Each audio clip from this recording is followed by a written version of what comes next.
नमस्कार, मैं अनूप कुमार आप सभी का स्वागत करता हूं। दिल्ली विधानसभा चुनाव 2025 में अब 2 ही दिन का समय शेष बचा है। सभी राजनीतिक पार्टियों के अपने अपने दावे हैं। वहीं आज हमारे साथ राष्ट्रीय बहुजन कांग्रेस पार्टी के 2 प्रत्याशी और पदाधिकारी, जिनमें राष्ट्रीय अध्यक्ष विजय भी साथ है, चुनावी कैंपेन के दौरान मिले थे, उन्हीं से बातचीत करेंगे। शरण साहब, दिल्ली में आप घूम रहे हैं, आप कैंपेन कर रहे हैं, तो क्या माहौल देख रहे हैं कि दिल्ली में 10 साल का जो केजरीवाल साहब का विकास को कैसे देखते हैं? देखिए, दिल्ली में जो जनता ने जो विश्वास किया था, तो वो विश्वास एकदम जो है गलत निकल गया। इन्होंने कहा था चुनाव के टाइम पे, जनता के सामने अपील करी थी कि हम जो है सरकारी कोई सुविधा नहीं लेंगे, सरकारी हम सुविधा नहीं लेंगे, लेकिन जनता के प्रति हम जो खरे उतरेंगे। लेकिन खरे तो नहीं उतरे, कह रहे मैं भ्रष्टाचार भी ख़त्म कर दूंगा, लेकिन खुद भ्रष्टाचार में जाके फंस गए। अन्ना हजारे के साथ में जब ये आए थे तो इन्होंने कहा था जन लोकपाल लेकर आए थे, तो जन लोकपाल तो नहीं बना पाए, खुद मुख्यमंत्री बन के बैठ गए। उसी तरीके से अन्ना हजारे को यहाँ से बेमुक्त कर दिया गया। उनका कोई आदान प्रदान नहीं किया, उनका न कोई सम्मान किया, बल्कि उन्हें अपने मुँह की खाने पड़ गई। लेकिन आज जो है दिल्ली समझ चुकी है कि हमारे अरविंद केजरीवाल जी ने जो वादे किए थे, न तो इन्होंने अपने शीश महल में जाकर इतना पैसा लगाया, जनता शिक्षा के लिए बच्चों की ज़िंदगी बर्बाद कर दी। स्कूलों में टूटे फूटे स्कूल जो पड़े थे उसको मरम्मत करने के लिए दिखा दिया गया, उसमें कई घोटाले कर दिए। और इस तरीके से शराब अच्छा विकास काम किया। आपके पीछे देखो, मोहल्ला क्लिनिक बना दिया ऐसा है, उन्होंने मोहल्ला क्लिनिक बना रखा जहाँ पर डॉक्टर नहीं है, दवाइयाँ नहीं हैं, और जनता जब जाती है तो वह कभी ताले लगे मिलते हैं। तो कहते हैं उसके सारे उन्होंने काफ़ी घोटाले किए।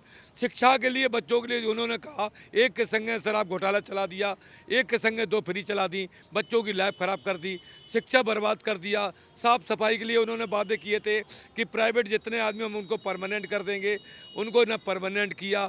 और हर चीज़ में जाके उनकी पोल खुल चुकी है 10 साल में।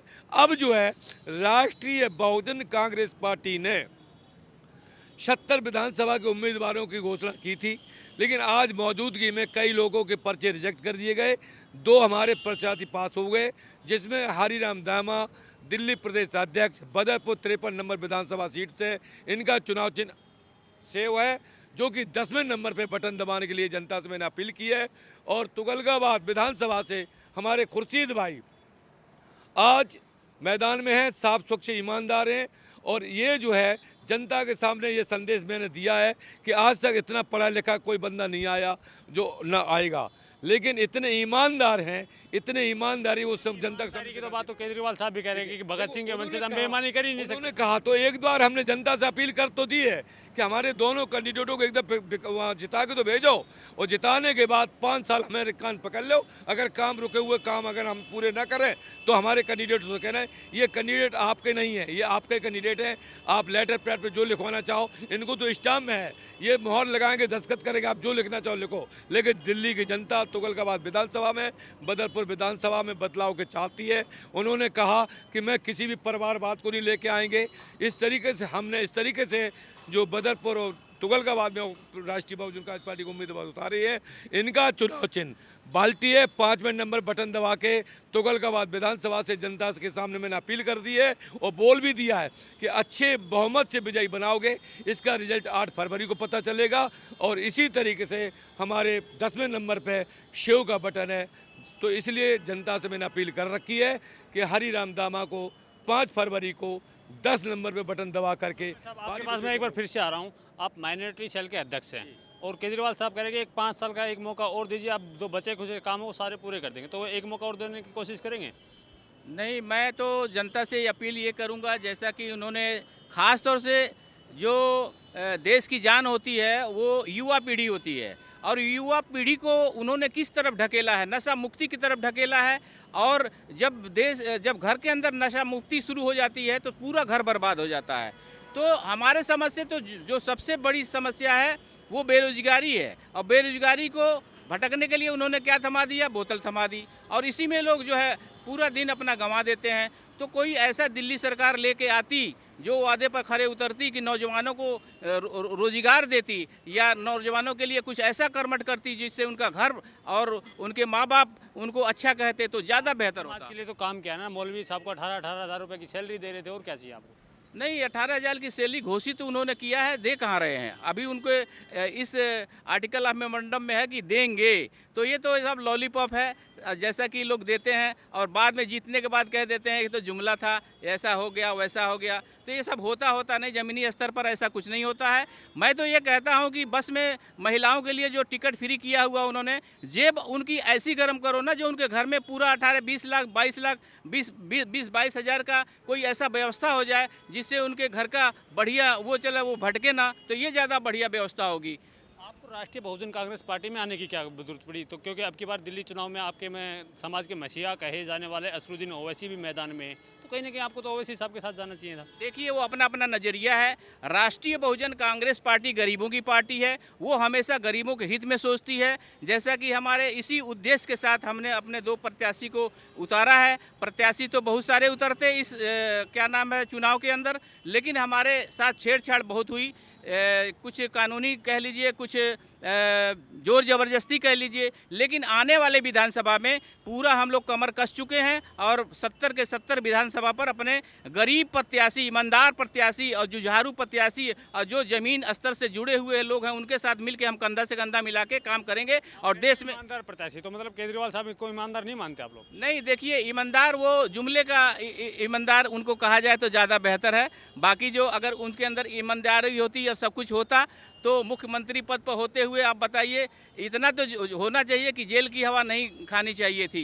तो यही बेईमानदारी के सबूत है कि वो जेल के अंदर चले गए और मुकदमे तमाम उनके नेताओं के ऊपर लगे हुए हैं। तो ये क्या कहेंगे आप? इसको ईमानदार कहेंगे और इसको साफ़ सुथरी सरकार कहेंगे? मैं तो नहीं मानता। जी, आप बदरपुर में प्रचार कर रहे हैं, बदरपुर में आज बड़ी बड़ी पार्टियों की बड़ी बड़ी रैलियाँ भी हैं, तो अब की बार क्या लगता है कि बदरपुर में ऊँट किस तरफ करवट बदलेगा?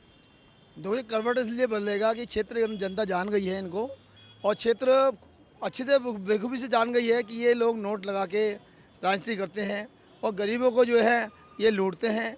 तो आज जब मैं प्रत्याशी बनकर निकला हूँ तो क्षेत्र के अंदर एक मेरी पहचान है और इस पहचान के जरिए से एक ईमानदार हूँ।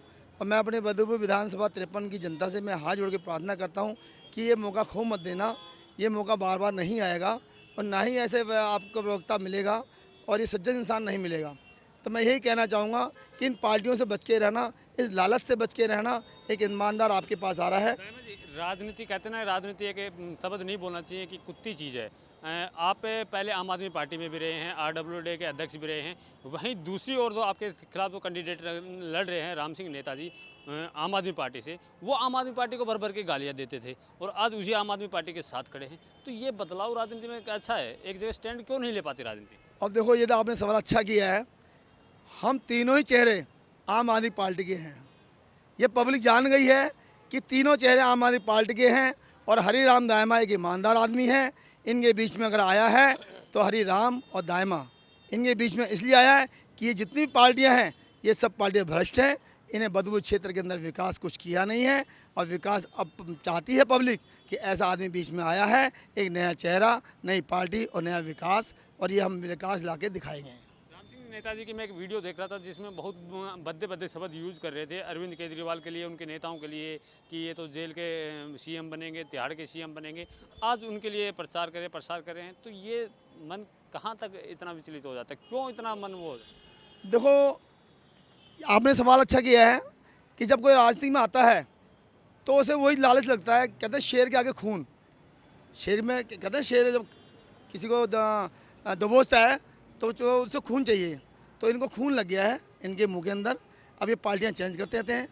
अगर कोई पार्टी दिख रही अच्छी आ रही है या नहीं आ रही है तो पहले बुराई करेंगे। उसी पार्टी को जूता मारते थे, टोपी पे लात मारते थे ये आम आदमी पार्टी के, और आज उसी पार्टी में आ गए। तो ये पब्लिक जान गई है कि ये किस तरह के रंग बदलते हैं, ये पब्लिक जान गई है। जान गई है। आप खुर्शीद जी, तुगलकाबाद में क्या माहौल लग रहा है? तुगलकाबाद के मेन मुद्दे क्या होंगे?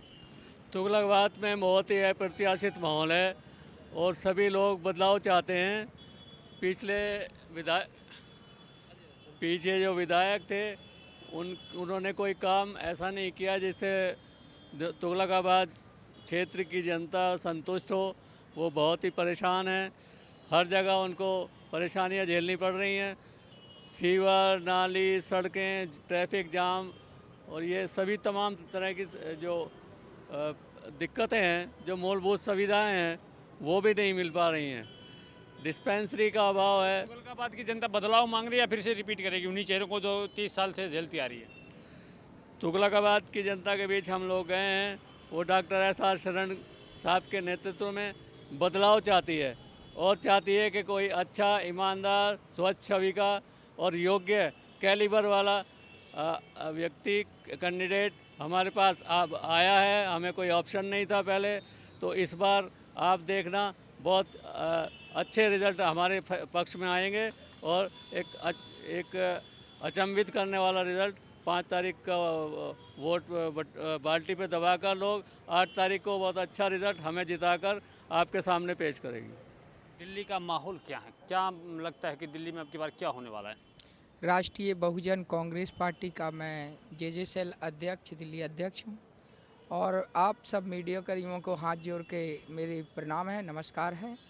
और राष्ट्रीय बहुजन कांग्रेस पार्टी जो एक नंबर मुहिम चला के और देश की जनता को सबक, सभी पार्टियां मुहिम चलाती हैं। अब सीधे सीधे एक जवाब दो, दिल्ली में माहौल क्या है? दिल्ली किस ओर जाएगा? माहौल दिल्ली का क्या है? आप लोग भी कवरित में होते हैं और हम लोगों से टॉर्चर वाली बात पूछते हैं, उन बेईमानों की सपोर्ट करते हैं। हम लोग कमजोर वर्ग को आप लोग बेईमानों की सपोर्ट करते हैं? कौन है बेईमान? BJP और कांग्रेस और आम आदमी पार्टी। बेईमान है वो? और क्या? कैसे हैं बेईमान? अरे भाई 15 लाख का उनने जुमला दिया था मोदी जी ने कि 15 लाख देंगे जन जन के खाते में, जीरो बैलेंस का खाता खुलवाओ, तो आए दिन तो पैसे कट रहे हैं उन खातों में से भाई साहब। मोहल्ला क्लिनिक नहीं मिले आम आदमी पार्टी कि मोहल्ला किलिंग वो भी तो है कि एम्स को 24 घंटा OPD क्यों नहीं बनाई? ये बेईमानी की दुकान क्यों बनाई है? मेरा विकसित भारत को विनाश भारत में क्यों डाला है? चाहे BJP हो, चाहे कांग्रेस हो, चाहे आम आदमी पार्टी हो, सब लोग। साहब इतने अच्छा तो काम करे, मोहल्ला क्लिनिक दे दिया अरे आप लोगों क्या को, मोहल्ला फ्री है? शिक्षा दे दी, और क्या चाहिए? फ्री पानी दे रहे। मुझे 24 घंटा चाहिए, 3 शिफ्ट की ड्यूटी, मेरे बच्चों को नौकरी पेशा, हर चीज की व्यवस्था और विकासकारी चाहिए मुझे, बेईमानकारी नहीं चाहिए। को फ्री शिक्षा दे रहे ना? क्या है कि फ्री है? अरे भैया हम लोगों की ID बेंच खाई इन बेईमानों ने, कह रहा फ्री शिक्षा चाहिए। कमाल है भाई। अरे हमें फ्री नहीं चाहिए, हमारी सरकारी चीज़ें कहाँ चोरी हो गई? आपके ये जो NTPC है ये चोरी हो गई मेरे भाई, हैं? क्या क्या चीज़ चोरी हो रही है? BSNL चोरी हो गया। हाँ जी, अब मतलब कि 100-150 रुपया रिचार्ज के हो गए थे, आज 350 हो गए। अंबानी आडवाणी का झोला भर रहा है हमारी जनता। केंद्र की बात मत कीजिए ना, वो तो बड़े मुद्दे हैं। आप दिल्ली की बात कीजिए ना। दिल्ली में क्या दिक्कत है आपको? दिल्ली में केंद्र की तो बैठा है, वही तो बेईमानी सारा करवा रहा है। आम आदमी तो क्या 10 साल हो गया, केंद्र में 10 साल BJP को हो गया। ये दोनों लोगों को बेवकूफ़ बनाते हैं। प्रयागराज में क्या हुआ और अयोध्या में क्या हुआ वो नहीं किसी को दिखता है। वहाँ महिला को, हमारी दलित महिला को अयोध्या में बलात्कार करके वो मर्डर कर दिया। इस तरह की सरकारें नहीं चाहिए भाई हमको। हमें खुद फूट फैंट पर उतरना है। राष्ट्रीय बहुजन कांग्रेस पार्टी का पूरे भारत में झंडा लहराना। लोगों से बात करें, क्या लगता है कि दिल्ली का माहौल क्या होगा? आपको क्या लगता है दिल्ली का माहौल क्या होगा? माहौल अच्छा ही होगा, जो भी होगा अच्छा होगा, लेकिन इस बार ही बदलाव चाहती है। इस बार तो किस ओर अंगूठा लगा रहे हैं? 12 तारीख को हमारी जो है ना, ये हमने राष्ट्रीय बहुजन कांग्रेस पार्टी की है ना, सेब और बाल्टी पे बटन दबा के मुझे बनाएंगे हम सब लोग। झाड़ू वाले कह रहे हैं हमें दो, काम करेंगे, विकास करेंगे। वाले काम क्या है? हम सब लोग को जुमला करते हैं। हमारी शिक्षा में कोई ध्यान नहीं देता, हमारे रोजगार को कोई ध्यान नहीं देता। हमारे नौजवान बच्चे गली गली में घूम रहे हैं, नशे में लिप्त हैं। ये नशा सबसे ज़्यादा हमारे को यहाँ नौजवान बच्चों को नशा करवाया जाता है, ये भारत सरकार के द्वारा करवाया जाता है। ये जितनी हीरोइन पकड़ी गई, बड़े बड़े नेताओं के बड़े बड़े जहाज के ऊपर पकड़ी गई, वो कहाँ गई? सब दिखाते हैं यहाँ टन पकड़ा गया, इतने टन पकड़े गई, इतनी अफीम पकड़ी गई, इतने गांजा पकड़ा, कहाँ गया? वो सब हमारे नौजवान बच्चों को बांटी जा रही है। बेरोजगार में उनको धकेला जा रहा, अंधविश्वास में धकेला जा रहा, कोई शिक्षा नहीं, कोई रोजगार नहीं, तरह तरह के जुमले लोग दे रहे हैं। केजरीवाल साहब कह रहे हैं कि 5 साल और हमें मौका दीजिए, जो बच्चे खुशे काम है वो भी विकास के दर पे लाएंगे, लंदन पेरिस बना देंगे। देखो जी, लंदन पेरिस की तो बात बहुत दूर की बात है। अगर 5 साल जैसे केजरीवाल जी की मैं बात करूं, अभी अन्ना हजारे जी का एक छोटा सा वीडियो आया था, आप सभी ने देखा। उसमें केजरीवाल जी के बारे में उन्होंने छोटी सी बात कही कि जब वो मेरे साथ थे तब उन्होंने स्टार्टिंग में अच्छा काम किया, लेकिन बाद में वही बिक गए एक तरीके से। वो दारूबाजी में आ गए, एक घोटालों में आ गए, उन्हें कई जगह नाम आए।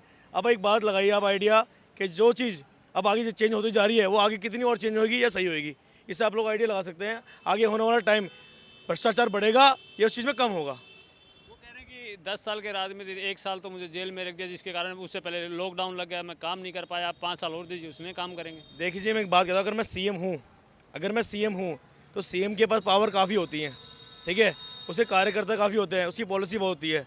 अगर पॉलिसी पे काम चल रहा है तो कोई उसकी पॉलिसी तो रोक नहीं सकता कोई। मैं एक बात समझ रहा हूँ, अगर बिज़नेस कर रहा हूँ अपना, तो मेरा बिज़नेस कोई ना कोई संभाल रहा है मेरे बैकग्राउंड में भी, तो काम तो चलता रहेगा। इसका मतलब ये तो नहीं काम बंद हो जाएगा। कर रहे हैं ना आप, शादीशुदा लग रहे हैं मुझे, तो आपके अगर केजरीवाल साहब को वोट देंगे तो आपकी वाइफ को 2100 रुपये फ्री देंगे, फ्री बस उनको वैसे दे रहे हैं, तो उनको वोट क्यों नहीं? सर देखिए, मैं काम करने वाला आदमी हूँ, मैं फ्री की रेवड़ी खाने वाला आदमी नहीं हूँ, क्योंकि फ्री की रेवड़ी जो है ना, ये बड़ी दिक्कतदाई है। ये जो हम टैक्स भरते हैं, ये पैसा वहीं जा रहा है और वहाँ से वो लोगों को बांट रहे हैं, और वो जो ब्याज बन के हमारे ऊपर एक्स्ट्रा इन्वेस्टमेंट पड़ रही है, हमारे पास जितनी महंगाई बढ़ रही है, वो हमारे लिए दुखदाई हो रही ना। पहले हम 100 रुपये की सब्जी लेने जाते थे तो कट्टा भर के सब्जी लेके आते थे, आज 100 रुपये में जाते हैं तो 2 सब्जी लेके आते हैं। पेट्रोल क्या रेट था, हर चीज़ को ले लो, छोटी छोटी चीज़ों को, क्योंकि महंगाई इसलिए बढ़ रही है हमारे, क्योंकि फ्री की रेवड़ी हमारी ज़्यादा बढ़ रही है। दिल्ली का अगर हरियाणा से लगता हुआ एरिया की मैं बात करूं, चाहे वो पुल प्रहलादपुर हो, चाहे बदरपुर हो, चाहे और क्षेत्र हो, ये हमेशा से पिछड़ा हुआ आया है। इसका कारण क्या है, इस क्षेत्र को पिछड़ा हुआ क्यों रखा गया है? सर मेरे हिसाब से तो पिछड़ा हुआ एरिया हर वो एरिया रहता है जहाँ पे कार्यकर्ता तो आते हैं, लेकिन सिर्फ नाम के लिए, काम के लिए नहीं आते। अगर कार्यकर्ता काम के लिए आएंगे ना, तो उनको वोटों के लिए अपील नहीं करनी पड़ेगी। कार्यकर्ता काम कराएंगे, उनको वोटों के लिए अपील नहीं करनी पड़ेगी, बंदे उन्हें अपने आप चुनेंगे। अब हम जो बदलाव ला रहे हैं, हम नए प्रत्याशी ला रहे हैं, इसलिए ला रहे हैं ताकि वो काम करके दिखाएं, ताकि पब्लिक उन्हें सपोर्ट करे, उन्हें प्यार करे, उन्हें विश्वास करे। क्योंकि पुराने प्रत्याशी तो देख लिए सबने, किसी वो फाइलों में, नोटों में रह गए हैं और कुछ नहीं रहे। आने वाला प्रत्याशी जो है, हमें क्या प्रत्याशी चेंज कीजिए। मैं हमेशा से बोलता आया हूँ, अपने प्रत्याशी को वोट दीजिए, ना वोट दीजिए कमल को, ना झाड़ू को, ना बीजेपी को, कोई से भी पार्टी को देख के वोट मत दीजिए।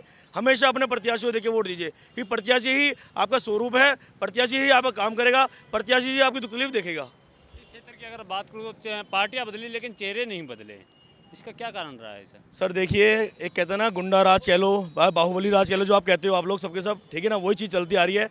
नया आदमी आता है, उसे बिठा दिया जाता है, चाहे नोट के दम के, चाहे धमकी के दम पे, तो उनको बिठा देते हैं। बिठाने के बाद बेचारों की हिम्मत नहीं होती, और जिसकी हिम्मत हुई है, अगर पब्लिक उसे भी नहीं चाहेगी, तो आने वाले टाइम पे कोई दूसरा बंदा भी आएगा नहीं। आपका क्या नाम है? मेरा नाम अगर नाम है। आप मुस्लिम समाज से हैं, तो क्या लगता है कि अब की बार मुस्लिम युवा दिल्ली में किस ओर जाएगा? ये जो कैंडिडेट अच्छा होगा उसके लिए साथ दे, जो काम करने वाला है उसके पास। मुस्लिम हिंदू की कोई बात मैटर ही नहीं है इसमें। तो आपके समाज के मसीहा आ गए हैं ओवैसी साहब, मसीहा कोई नहीं, वो सब अपने अपने लीडर हैं। ओवैसी साहब को मसीहा नहीं मानते? नहीं, तो फिर आपकी बार वोट के 5 तारीख को वोट किस ओर जाएगा? बाल्टी को। बाल्टी को? जी, ऐसा क्या करते हैं बाल्टी? बाल्टी काम करेगा आने वाले कैंडिडेट। अभी यहाँ रोड से कुछ भी काम नहीं हो रहा है, यहाँ पे देखा है सब। बाल्टी करेगा, झाड़ू वाले कह रहे हैं हम कर चुके हैं। हम भी करेंगे, हम भी वादा कर रहे हैं, करेंगे।